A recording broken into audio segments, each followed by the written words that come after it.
Good morning friends, मैं संजीत कुमार संत Joseph international academy के YouTube channel में आपका स्वागत करता हूं। दोस्तों, आज के इस वीडियो में हम लोग पढ़ेंगे विषय भौतिकी कक्षा 9 का पहला लेसन, जिसमें विज्ञान और मापन के बारे में पढ़ना है। दोस्तों, इस चैनल पे आपको कंप्लीट 9th का सिलेबस मिल जाएगा। तो आइए लेसन को शुरू करते हैं।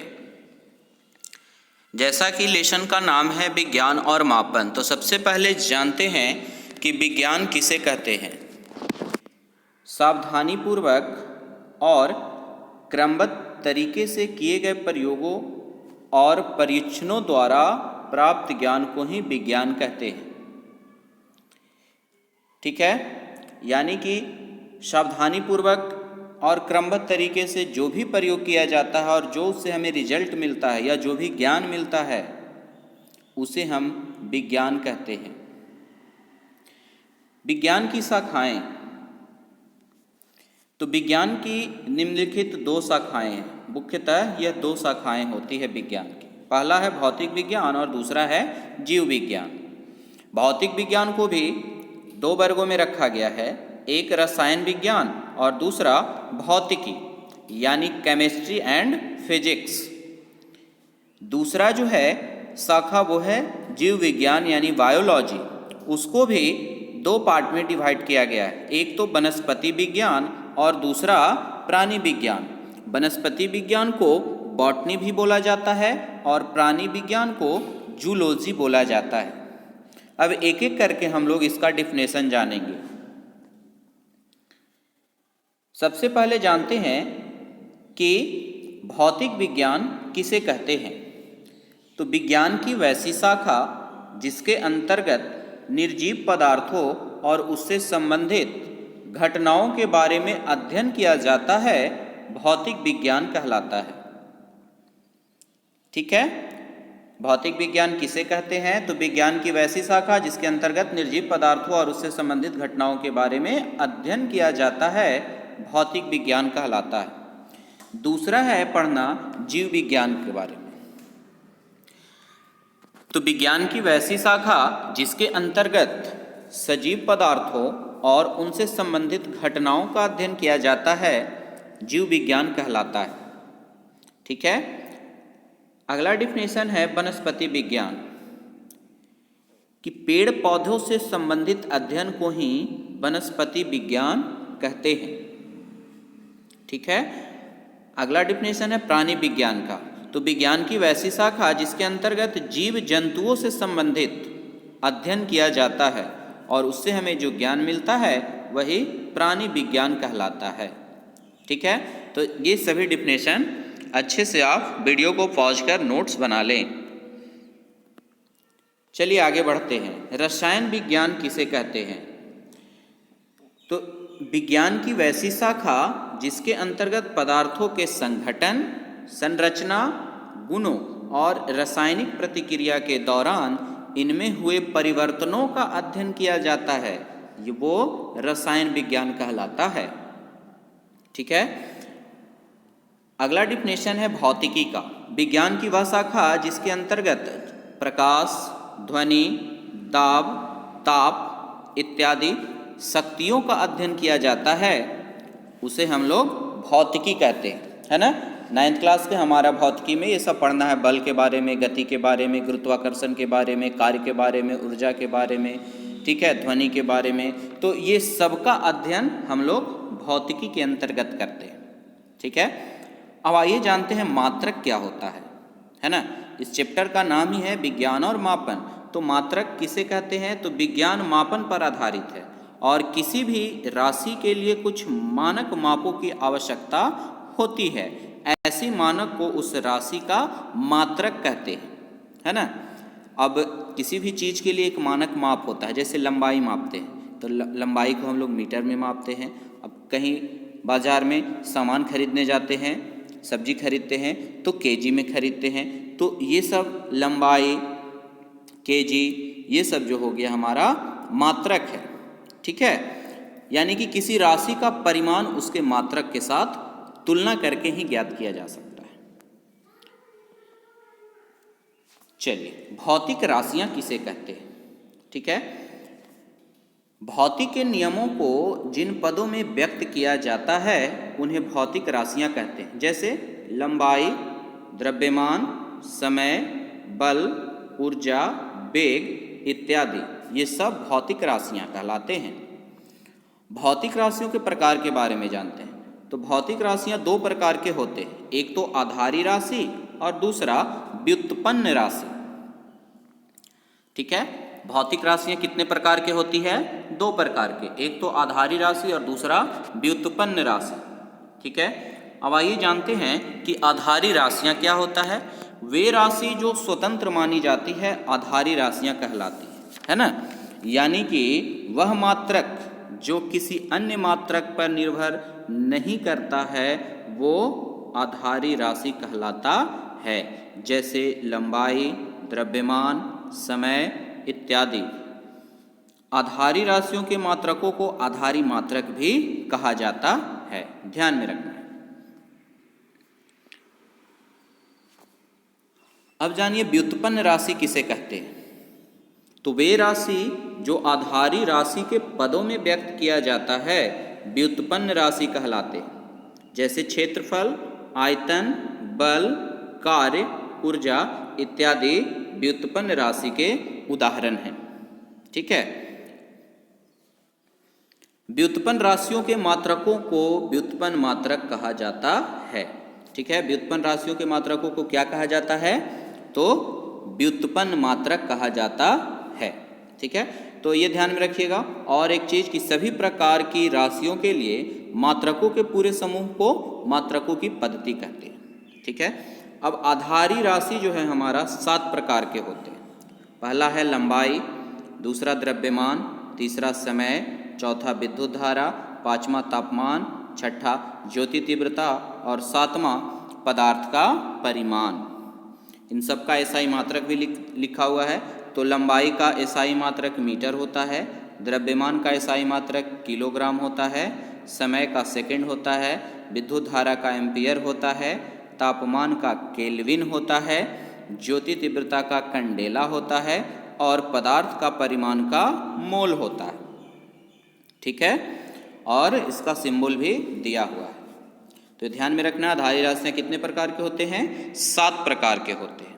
ठीक है, अब मात्रकों की पद्धतियां के बारे में जानते हैं। ठीक है, तो अभी हमने बताया कि सभी प्रकारों की राशियों के लिए मात्रकों के पूरे समूह को क्या कहा जाता है? मात्रकों की पद्धति कहते हैं। अब पूरे विश्व में कई प्रकार के मात्रक प्रचलित है, लेकिन जिसमें कुछ निम्नलिखित है वो हम लोग जानते हैं, महत्वपूर्ण जो है। पहला है आपका फुट पाउंड सेकंड पद्धति। ठीक है, पहला कौन सा है? फुट पाउंड सेकंड पद्धति। ठीक है, फुट पाउंड सेकंड सिस्टम। इस पद्धति को संक्षेप में FPS पद्धति कहते हैं। इस पद्धति में लंबाई का मात्रक फुट, द्रव्यमान का मात्रक पाउंड तथा समय का मात्रक सेकंड होता है। इस पद्धति को ब्रिटिश पद्धति भी कहा जाता है। ठीक है, इस पद्धति को क्या कहा जाता है? ब्रिटिश पद्धति भी कहा जाता है। दूसरा है आपका सेंटीमीटर ग्राम सेकंड पद्धति। इस पद्धति को संक्षेप में CGS पद्धति कहते हैं।